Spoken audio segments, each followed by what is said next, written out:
Tocayo Pedro Alonso, ¿cómo estás? Buenos días. Bien, buen día a todos. A ver, cuéntame, ¿qué temas traen? Nomás quería yo tocar rápidamente uno de la semana pasada que por razones de calendario va a empezar a funcionar ahora. Cité que uno de los temas importantes era la inflación en Estados Unidos. Sí. La inflación en Estados Unidos vino bajando 3 meses seguidos, es decir, bajando quiere decir con números negativos. O sea, deflación. Yo diría nada más inflación negativa. Inflación negativa. En este caso, bueno, bajaron durante octubre, noviembre, diciembre y enero. En febrero la inflación fue 0.2 y en marzo volvió a ser 0.2, lo cual yo lo interpreto como pues que se está dejando atrás esta racha de 3 meses negativos. La inflación de los últimos 12 meses sigue siendo negativa, menos 0.1, pero la inflación, esta que llamamos subyacente, la que elimina los precios volátiles de la energía y los alimentos, es 1.8 positivo, lo cual está muy cerca del 2% al que aspira la Reserva Federal. Esto es importante porque la inflación se ha vuelto, se ha vuelto el foco de atención de los mercados y de la propia Reserva Federal en relación al tema de tan llevado y traído de la tasa de interés. Este tema había cedido, vamos a decir, algunos lugares en el escenario desde hace un par de semanas y lo vinieron tomando pues más bien los resultados de las empresas, como debe de ser al final. Sin embargo, yo creo que este dato de inflación reciente pues hace otra vez pensar que la Fed puede empezar a tomar decisiones pronto, entre comillas pronto, sobre cuándo empezar a subir la tasa de interés. El mercado, yo pienso que sigue pensando, o por lo menos esta parte del mercado que represento, aunque sea pequeñita, pero sé que hay muchos que están en la misma posición, que esto se sobrevendrá hasta el mes de septiembre. Por supuesto podemos estar equivocados y habrá quien piense que puede ser en junio, pero bueno, eso será cuestión de esperar un poco. Aquí valga decir que creo que la Fed, como todos o casi todos los bancos centrales, piensan que su política monetaria está determinada por los hechos y no por lo que los mercados piensen. Que ocurre que lo que pasa en los mercados, por supuesto que tiene que ver con la realidad, pero también con mucha especulación, mucha imaginación, etcétera. Entonces la política monetaria pues no puede estar determinada por lo que los mercados crean o piensen, toda vez que esto cambia, pues no sé si todos los días, pero con mucha frecuencia, ¿no? Entonces el problema de los mercados es de los mercados, punto, no de la Reserva Federal o de los bancos centrales. Entonces hay que seguir a la inflación de Estados Unidos, sobre todo a la inflación subyacente. Otro tema que vuelve al escenario es el tema de Grecia. Ahora sí creo que se están quedando sin aliados, o sin apoyos por lo menos. Hace un par de semanas comentaba aquí que se habían comprometido a hacer un pago, o el pago que correspondía al Fondo Monetario Internacional por 450 millones de euros. Lo hicieron, sin embargo, pues se están quedando literalmente sin dinero en caja. Con muchos problemas ya no es un problema de si le pagan o no a los acreedores, es un problema de si pueden mantener a la economía, los salarios, los servicios, etcétera, las pensiones. Hubo un par de declaraciones desde mi punto de vista muy duras, una del ministro de Finanzas de Alemania, el señor Wolfgang Schäuble, que decía que nadie estaba esperando que hubiera una buena solución en este tema de Grecia, que el gobierno ha sido muy responsable al tomar decisiones sobre cuestiones que, bueno, tiene que instrumentar y no sabe cómo o no puede.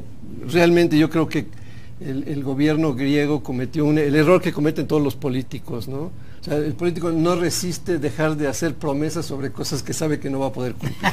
Punto. Hicieron promesas sobre cosas que saben que no pueden cumplir. Bueno, las van a pagar completitas porque evidentemente su sociedad los va a rechazar.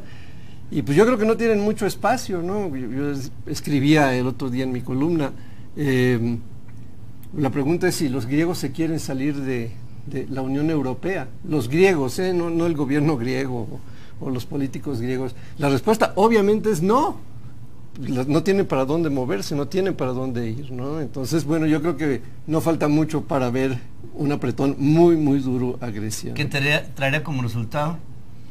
Bueno, pues un programa ¿cómo se dice?, de eficientación de su economía duro, quizá más duro del que han vivido, muy supervisado. A lo mejor van a tener que hacer un presupuesto con base cero. A lo mejor van a tener que hacer con bases de doble cero, yo diría. En fin. De doble cero. No va a circular 2 días de la semana. Algo así va a ser. Todo dentro de su casa, 2 días a la semana. Esto, por supuesto, pone nerviosos a los mercados, aunque cada vez menos, porque yo creo que todos ya nos vamos dando cuenta de qué lado masca la iguana, como decimos, ¿no? O sea, de qué tamaño es el problema de Grecia. Es muy curioso, ¿no? Cuando Grecia entra en toda esta dinámica, los mercados en Europa suben, el euro sube. Entonces, bueno, pues quiere decir que por Europa no están preocupados, y Grecia es un problema de los griegos al final. Otro punto que yo creo que es muy importante seguir esta semana son los resultados de Estados Unidos en términos empresariales. Estamos en época de reportes trimestrales. En esta semana algo así como el 30% de las 500 acciones o empresas que cotizan en Standard & Poor's reportan. Hay empresas muy importantes, está Yahoo, está Caterpillar, está Facebook, está Morgan Stanley, que reportó hoy con buenos resultados. Entonces es importante seguirlos por 2 razones, digo, más allá de la obvia, ¿verdad? Yo digo que los resultados de Estados Unidos fueron golpeados por el invierno y por el dólar. Entonces seguramente van a haber empresas que se vean castigadonas por estos 2 motivos, ¿no? Fenómeno, sí. Sin embargo, como los mercados ven para adelante y no para atrás, nadie está interesado en el pasado, todos pensamos en el futuro. Creo que algo que es muy importante considerar es el efecto del petróleo sobre el ingreso del norteamericano promedio. El precio del petróleo o la energía en términos generales pues, ha bajado entre 25 y 30% dependiendo del lugar donde estemos hablando. De un año a la fecha, esto quiere decir que alguien está ahorrando, por supuesto alguien está ahorrando, y finalmente va a definir eso en consumo. Sabemos que el producto en Estados Unidos es más del 60% motivado por el consumo. Por lo tanto, yo creo que todo el mundo tiene puesta su vista en el segundo semestre más que en lo que pase en estos meses, ¿no? Entonces no hay que perder de vista esto, ¿no? Y aquí en México esta semana vamos a tener 2 datos importantes desde mi punto de vista. Uno es la inflación de la primera quincena de abril. Aquí yo creo que vamos a empezar a ver los efectos, como se dice, estacionales negativos que normalmente en esta época del año tenemos. En mayo, en abril tenemos números negativos en la inflación porque disminuye la tarifa de energía eléctrica de estados de la República en donde el clima pues, hace estragos. Que es ¿no? un asunto estacional. Es un asunto estacional, en noviembre vuelven a subir, pero por lo pronto entramos a la fase baja del ciclo inflacionario en México, ¿no? Entonces seguramente vamos a tener datos negativos, espero que ya sean negativos en la primera quincena de abril. No tendremos que esperar, o yo quisiera que no tuviéramos que esperar todo el mes para ver qué tan negativo fue. El otro dato que lo tendremos hacia el fin de semana es el del indicador global de actividad económica, el IGAE, como le solemos decir. Este es pues un proxy, una aproximación del Producto Interno Bruto. El Producto Interno pues lo consideremos hasta el mes que viene. El IGAE es un buen indicador, yo diría bastante preciso, que se debe publicar ahora. Yo aquí haría notar que el IGAE tiene, por supuesto, un componente muy importante, que es la industria mexicana, y la actividad industrial la conocimos ya hace una semana, creo haberlo platicado aquí. Los datos no fueron buenos en los primeros 2 meses del año, en enero y febrero. Quizá mejoren un poco en marzo, básicamente porque los números de la industria manufacturera en Estados Unidos están bien. Pero ¿no crees que la falta de actividad por la Semana Santa y la parte estacional probablemente le puede pegar otra vez para abajo? Probablemente. Es decir, yo no sería de los que esperan números muy alegres en el asunto, ¿no? No, yo tampoco. Entonces, bueno, pues hay que estudiarlos con calma. Vienen el fin de semana. No creo que vaya a haber mucho impacto de esto en los mercados, que están más enfocados a lo que pasa en el exterior, ¿no? Ok. En medio de todo esto, este es un año electoral. Así es. Y como año electoral, tradicionalmente en el país siempre hay una derrama económica. que pues, es totalmente artificial, pero finalmente es una estrategia. Pero derrama al fin. Pero derrama al fin. ¿La ves? Sí, pero con menos ímpetu que en otras ocasiones, por lo que comentábamos hace poco acá, ¿no? Todo mundo está preocupado por la calificación de los títulos mexicanos de deuda, ¿no? O sea, lo peor que nos podría pasar en estos momentos es que, habiendo tomado crédito, la tasa suba y a nosotros nos bajaran la calificación, ¿sí? Por lo tanto, yo creo que las decisiones de gasto público, independientemente de los recortes y todo esto que hemos comentado, van a ser prudentes precisamente por eso, ¿no? Porque, como digo, sería terrible que en estos momentos, con precio de petróleo a la baja o muy bajo, con una capacidad de producción petrolera mermada, y con todos los ojos puestos en el país, las calificadoras dijeran, estos no están cumpliendo con sus compromisos de finanzas públicas, así que pues olvídate si nos baja la calificación, simplemente con que nos cambiaran esto que se dice la perspectiva y que dijeran, en lugar de que es buena, pues vamos a ponerle neutral. Eso ya sería una muy mala señal para los mercados, ¿no? Entonces yo sí creo que están cuidando eso y por lo tanto el gasto público quizá no tenga de otras campañas o de otros momentos de campaña, ¿no? Así es como se está presentando el panorama, y mientras que esto sucede, en la reunión del Fondo Monetario Internacional, el secretario de Hacienda, Luis Videgaray, habla de que nuestro país tiene mejor perfil que otros países emergentes. Bueno, pues como siempre, es comparado con quién. ¿Con quién, verdad? Es comparado con quién.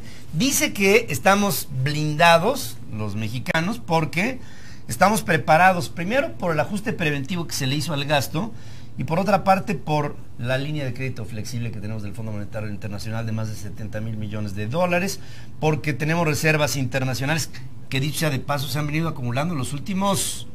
pues varios años. Pues por lo menos desde principios del siglo XXI, sí, ¿no? Sí. O sea, no es un tema, ni que sea logro de su administración, ni tampoco potestad del gobierno federal el controlar la forma en la que ese dinero de las reservas internacionales es tratado.